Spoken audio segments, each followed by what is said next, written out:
Since everyone is asking me about these fans that I bought on TikTok, kipas amgras yang aku beli dekat TikTok ni harga dia murah. Dia ada 3 option. The first button was the level of the fans itself. Second, the mist. There are 2 options. First, it blows without stop. Second option, blows, stop for a second, then it blows back the mist. The third is the light. These fans got lights. It got warm lights and white lights. This arm grass also can be a power bank. If it's an emergency, boleh guna sebagai power bank. For me, personally, aku selalu keluar lepak malam-malam. Kadang-kadang bahang tau. Guna kipas ni, aku buka mist. Kita buka lights supaya korang boleh tengok dia punya mist. Press the middle button.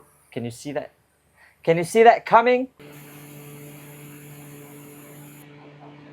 Sesuai untuk kanak-kanak. Rasa juga sesuai. Kaki dia ni adjustable. Kaki sotong orang panggil. Lilit dekat handlebar mana-mana. Stroller ke, kerusi ke. Kaki ni korang boleh buka weh. Tak dalam tent waktu korang camping kan. Function of the fan is pretty much more than the functions of your friends. Berminat? Boleh tekan dekat beg kuning yang aku dah sediakan dekat bawah. Ciao fellas.